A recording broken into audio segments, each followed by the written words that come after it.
welcome to the show Recovery Matters. And this is where we discuss different aspects of how to recover from addiction, behavioral health issues, and mental health issues. And today we're going to talk a little bit about, about treatment centers and when people go into a treatment center. What tends to happen a lot of times when they come out is a lot of them go home, which is not necessarily the best thing to do. So we're going to talk a little bit about aftercare and we're going to talk about sober living. And today, my guest is Susan O'Benz. She is with the Tennessee Alliance of Recovery Residences. That's TN-ARR. She's their president. And she also is the founder of a sober living for women called Yana House.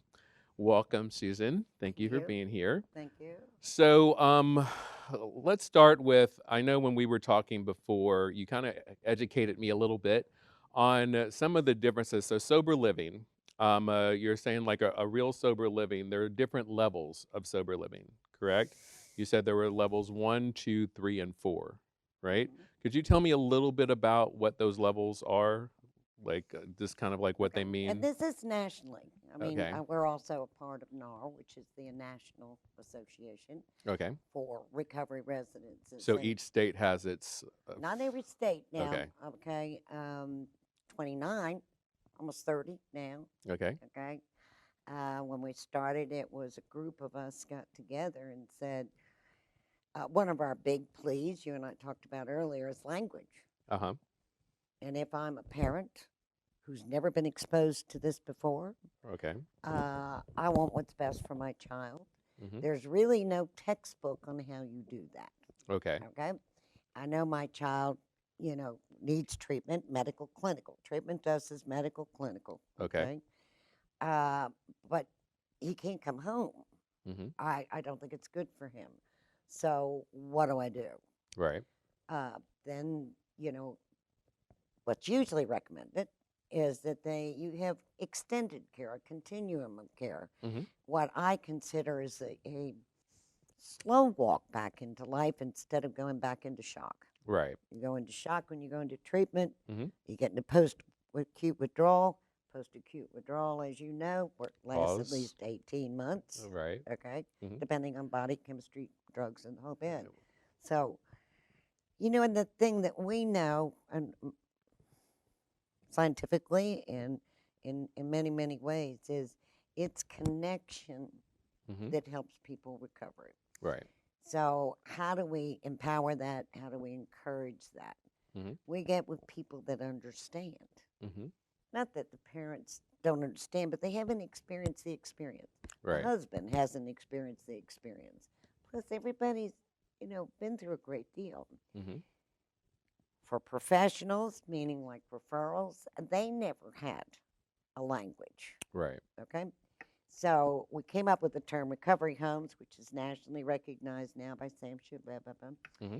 But in the levels of care would be, and when I'm working with the parent, I ask, and really the client's who matters, but Mm-hmm. I talk to the parent about and learn a lot about what they think the child or the adult, Mm-hmm. the person that's suffering with the disease, Mm-hmm. needs. Right. When I'm talking to a referral, I ask, okay, services-wise, Mm-hmm. what do you think would best benefit this individual? Right. And we all need something different. Mm-hmm. There's no set path, right? So Right. your level 1 is totally peer monitored, Okay. okay? It is very simple. It's, usually they have their own kind of organizational status where, Mm-hmm. as you've been there a while, okay, and they have plans.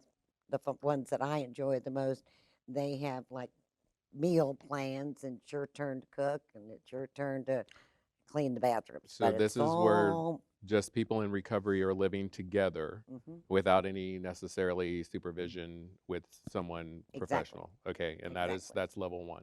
level 1. Okay. Level 2 is monitored, meaning you have a house mother, Okay. and usually someone like a senior resident too. Okay. I mean, and you have within that similar sort of things like job chores, but the whole goal is you have more accountability. Okay. You have more services and more accountability. Would you be drug tested in level 1? Oh, yeah. Okay, but so you're drug tested in all of them, Yeah, or should be. yes. Okay. You're right. Could be, you know. But, and that's where we come from as community. Mm-hmm. We come from community. Right. And I'm going to know around someone I'm living with, as families do, more than anybody else. So if Mm-hmm. I'm with a peer and I see a change in behavior, a change in attitude, professionals don't get that. But Right. I'm living with this guy, Mm-hmm. and all of a sudden he's late. He's not cleaning his room. He's not. I'm concerned. Right. I'm concerned. Mm-hmm. And that's when I begin to work with how can I be of service to help. Right. So it's the level 1 is like an Oxford house, Okay. okay, and very successful Mm-hmm. for people that are that level. Okay, and when I say that, they're really ready to get back out there. Meaning, so they've stepped down to some extent. They've That's a actually medical been term. In recovery, we talk about stepping up. stepping up. Okay, Okay. medical says you step down, we Right. step up. Right. Okay, because you're stepping up from incarceration or medical environment, Mm-hmm. and then your steps, one day at a time, and one step at a time, is to Right. get back and be part of society as a whole. Right. So that's kind of stepping up, Stepping and up. stepping out. Okay. I like the stepping out. Stepping up and too. stepping out. Yeah. All right. But so then the second, which in Nashville and in Tennessee, Mhm. we have a predominance of Level 2. Yeah. Okay. level, and in level 2, of times, as in any others, if the house manager or someone, is coming in for something, these are all social model. Okay. Social model. Okay, social model is different than your clinical medical model. Okay. Okay, it's a different language. Okay. However, the house manager might say to you, "I'm concerned. Mm-hmm. Would you like to see a counselor?" Okay. So they have access to resources for every kind of care, or I think you need to go see a doctor because whatever this condition you're telling me about sounds medical. Right. We're not doctors. We're not clinicians. We're partners Mm-hmm. in this. Okay. But again, So it's someone who's gone through recovery again, but they're more further along, and so have more time and kind of know how to walk people through the path and give them a little bit more kind of accountability, as you would say. well, the accountability and in level 1 too Mm-hmm. is the thing here, but it's personal accountability. Mm-hmm. I'm not accountable to the house manager. Right. Okay. Mm-hmm. Recovery is about being responsible myself and being accountable. Right. Okay, and that's what we're not good at. Right. Okay. Right. Okay. Doing what we say we do. What we're going to do. But level 3 has a higher level of support staff, Okay. and it can be designed in different ways. Okay. Here, I think you know Hope Homes. Okay. Mm-hmm. They have a, trained, not a psychiatrist, but they have a trained clinician that comes in. Now, Okay. part of the goals that we have is that we're not agencies, we're homes. Okay. Okay? And we believe, and it's been proven, that, a home is more healing than an institution. Okay. Okay? So in level 3s, you're getting more into agency, but you're having them come into the home. Okay. In level 1 and 2, they go out for any kind of work. Okay. They may have life skills, Mm-hmm. okay? Mm-hmm. And they may have a spiritual, thing happening. But in this environment, you can have a professional come under roof. Mm-hmm. I still personally don't believe it ought to be in their home. For example, at Yana, I have one building. Okay. Okay. So the girls have different houses, Mm-hmm. where's their bedroom and their kitchen, and then they go to another building for any therapy or clinical type of work. And medical, we have a doctor around, okay? Okay. Level 4, really in this state, looks more like treatment, Okay. or in a language of this state is continuum of care. Okay. That's my person that, needs a lot more attention Okay. for one reason or another. And all, So medical attention and psychological yeah, attention. So you have both in level 4. Okay. okay. And many of those are on a level Do we that, have an example of one here in well, Tennessee Mending that we know Hearts of? has a lot of access to that, Okay. but we don't have many because of our state licensure, which is, Mhm. our state has some very excellent licensure levels. Mhm. Okay. And the levels that would be for, in particular, are really treatment in the state. Now, Mhm. therein lies the problem in referral or parents is every state's different. Right. So I got to know the questions to ask too. Mhm. It's a lot too, Right. particularly for families because they've been through so much. But basically, it's a matter of structure, accountability, and then in Mhm. our state, we have a licensed halfway house. A licensed halfway house would be a level 4, A licensed halfway house is a level 4. would be comparatively. Okay, so this is I'm kind of confused a little bit I bet by everybody the does. by the language because I know when I was coming into the industry and working that whenever we thought of transitional living or whenever we thought of halfway houses, it seemed more for people who were coming out of prison or people that were, and at least that's the way we were told. And then sober living were specifically for people who were trying to stay in recovery and remain sober, but that's not necessarily the case, is what you're saying in I'm this state. saying the halfway house terminology went out of definition, Hmm. okay? Because halfway house is not about addiction, Okay. Right.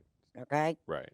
It really went out of for what, the 80s? So Hmm. who trained you? Somebody that's. I know, right? So let's see, where did Oh, wait I a minute. Who trained you? I don't even want to so know. where did I actually I learned the state I learned the terminology in Atlanta where I got sober, where I was in People recovery. still throw that out And so a lightly. lot of the people in the AA rooms were either people who couldn't No go to question. one of the treatment No question. centers or they were doing that kind of in between thing. Hmm. So I heard a lot about 3/4 houses or halfway houses, um, and Yeah. less about sober living. When I moved into the treatment realm, then it was always about sober living. I never heard anybody talk about halfway houses or 3/4 houses. I just heard a lot of that in the 12-step rooms. I So get it. and so in my mind, they were always different. Like Well, it they are. was they were very different. So Well, and that's why NAR in particular, but why TNR is trying very hard to get a language that's understandable for everybody. hmm. That's why I say is someone who needs help. I want help. Right. And I pick up the phone and I say I need help. Okay, but I don't think I need intensive treatment. Here's where I am, and Right. that would be a self-monitor piece.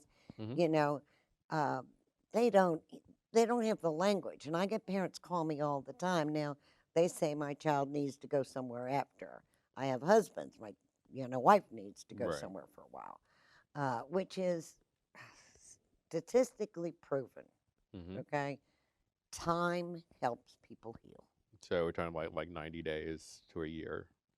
Is that what we're saying? Or At Yanni, you can stay 2 years. 2 years? Okay. Well, that's amazing. Hmm. I didn't know that. Depends on where you are and what you need. Hmm. That's Okay. why there's no beds. That's why, people aren't leaving.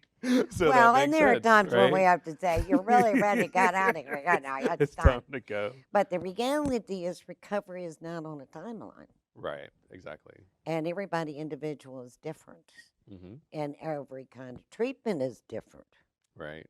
So is Yana House considered a halfway house? No, Okay. And it's what a again? recovery What is house. a halfway house again? You're about to Well, explain. in the state of Tennessee, Yeah. a halfway house would be Samaritan Center, Okay. Buffalo Valley. Okay. Okay, okay, and they're what most people in your 12-step or in your professional business, Right. they're state And for supported. people who don't know what those places are, they're primarily state-funded programs for people who can actually go in with grants or they can go in using TennCare a lot of times Exactly. and stay. Buffalo Valley is more like it can do. It's kind of an inpatient. You can do detox there. Samaritan, you can't do detox. It's like you have to be detox to Exactly. go in. So, So what they're talking about is really a level of treatment. hmm, Okay, and that's what our level 4 talks about. okay, Okay, and other states do not have that kind of licensure. okay. All Georgia right, doesn't have it. do what? Georgia doesn't have it. No, it doesn't. Okay. As a matter of fact, and GAR does a good job of it there with Hmm. housing. Has some wonderful houses. So that's when we got together nationally. Hmm. It got to be very fun to realize, in looking at it as someone who wants help, or a parent or a husband or wife, to help their family member. If we're confused, they've got to be confused. Exactly. It's a Right. foreign language. So part of our goal, and then to set up levels that were simply understandable. Hmm. Our model, definitely a social model. Hmm. You haven't asked me yet what that is, but So the social model, I understand the social model. I just don't know what the other models are. Like, medical clinical. okay, so the social model, it would actually be where it's like the group is kind of the group dynamic, and it's like they actually live together as a community. So it's kind of like a Mhm. social connection sort of And thing. how's our language different? In which part? All right. Why would, when I say social model language and say treatment language, what's the difference? So social model is it tends to me social model tends to be more of a 12-step kind of community or a recovery community, which could be based on 12 steps or can be based on spirituality of some sort, where to me treatment usually should be based on more of a clinical reality, where it's like some sort of therapy, behavioral therapy, dialectical behavioral therapy, cognitive behavioral therapy, some sort of, trauma and more stabilization. So to me, you're not ready. Like the social model is when people are a little bit more stable, or they're stable enough to be able to engage in a social model, whereas treatment is where they really need stabilization. If you're right, then how did people stay and be in long term? Hmm. Okay, because all those therapeutic procedures you're talking about Or didn't now, exist. right? They're Didn't now. They didn't exist. exist back in the day, right? Okay, they're fairly new. Uh huh. Okay, but there seems to be a number of people going to meetings that are clean and sober. Right. It's a language of love. Okay. In treatment, we say you have to be at such and such a meeting. Mm-hmm. We have a schedule for you. You go into a counselor, and the counselor, depending on the counselor Mm-hmm. and the client, is saying, now, I, s- I think you ought to do, or have you looked at it? I'm a counselor, so Okay. my language is social model, Okay. okay? So I struggle with other languages, particularly if it's that you need to get a sponsor. Mm-hmm. You need to go to 5 meetings a week, Right. okay? Mm-hmm. You need to. My goal is for you to say to me, Okay. Is that kind of like motivational interviewing type? I don't know what I don't these know if you know. fancy terminologies The are. new I've thing done is it. like No. motivational interviewing is where you want the patient or the person to come to their own conclusion of what they need And and that's say it. social model So, from birth. okay. I mean, two people with our disease Mm-hmm. communicate better Mm-hmm. and differently than someone who doesn't. Right. You take someone like me who was in a lot of trouble, okay, meaning very sick in the whole bit, Mm-hmm. and you say you're going to a counselor, and my I was not at all comfortable with that. Right. But you sit down with me as another recovering person and say, you know what worked for me? Mm-hmm. This is what worked for me. Right. So the social model has always been about people with people. Mm-hmm. It's always been about, you know, self commitment, self responsibility. And where I see a lot of people struggle is thinking they can help and fix us. So I've heard recently something that was a theory that a lot of people who struggle with addiction actually have an attachment disorder. So a lot of the reason that the 12-step rooms and the recovery rooms worked is because it helps them create that attachment or helps them solve that issue with attachment that they've never had before.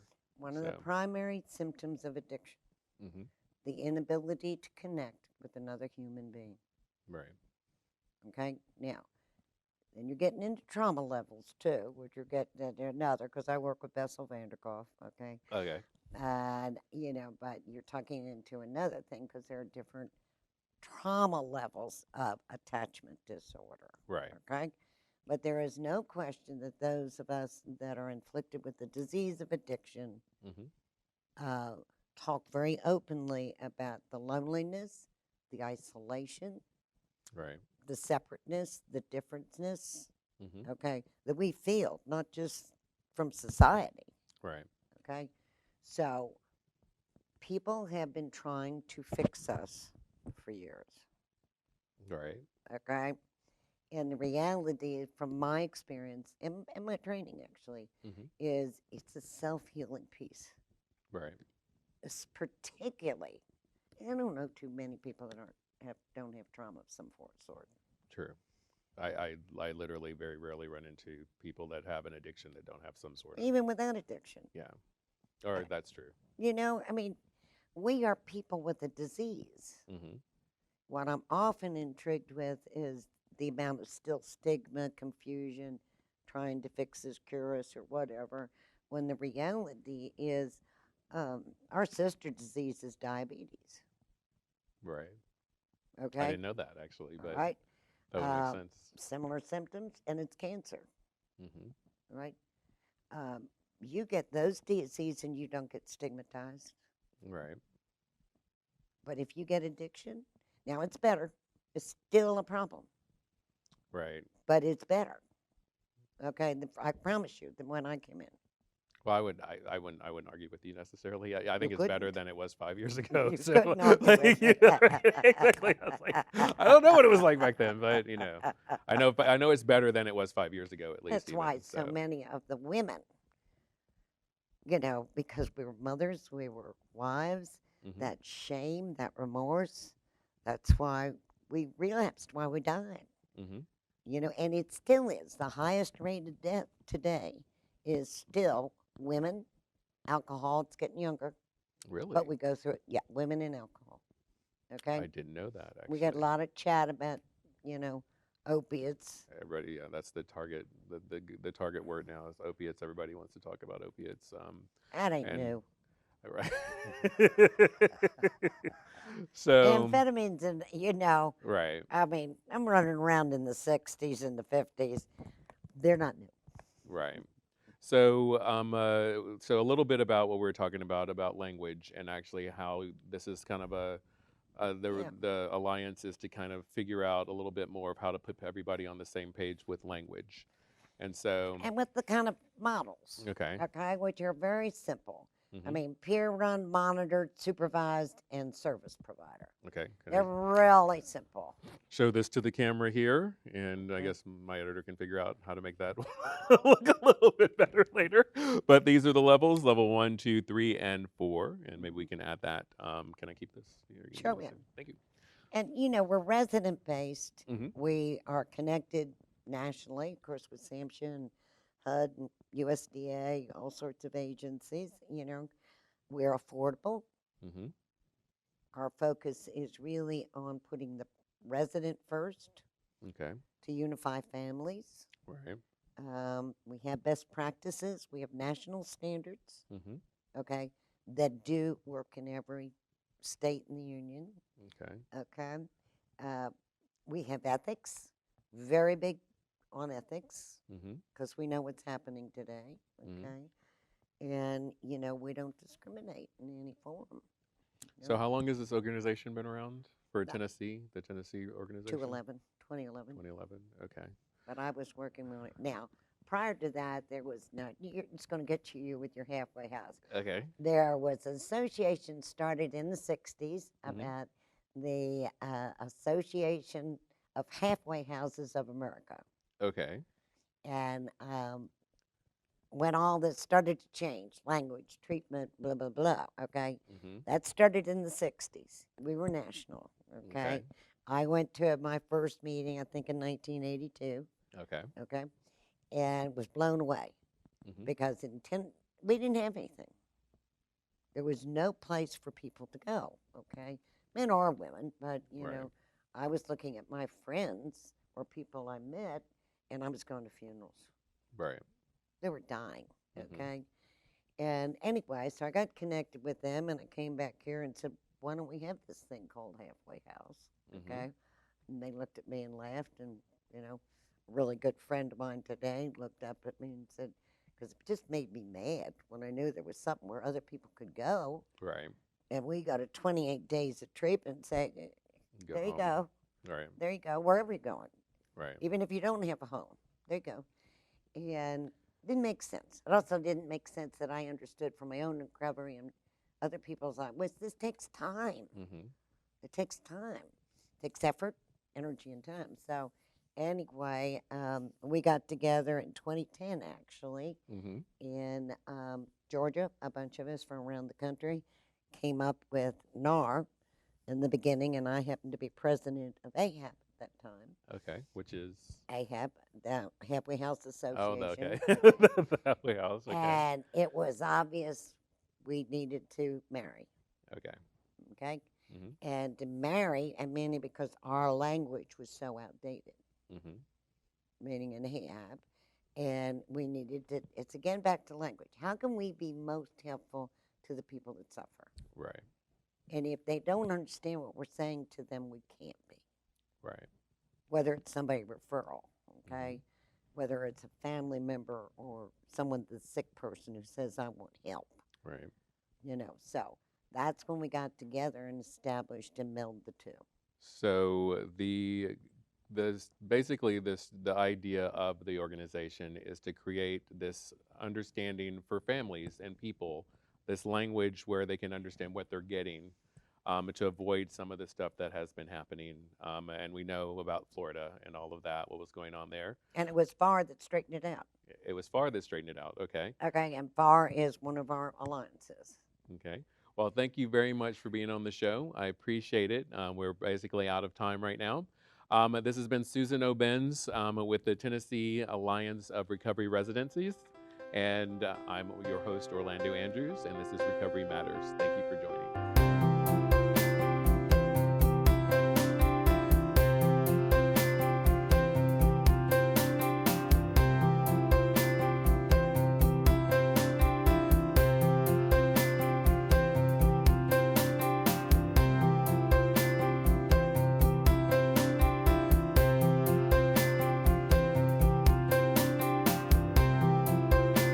We are currently undergoing a mental health crisis. Millions of people are struggling with depression, anxiety, PTSD, suicidal ideations, or a substance use disorder. If you or someone you know needs help with a behavioral health, mental health, or addiction issue, please reach out. There is support for what you're going through. Call 800-676-0929 to speak with a recovery navigator who will help you find support. Again, call 800-676-0929. Call now.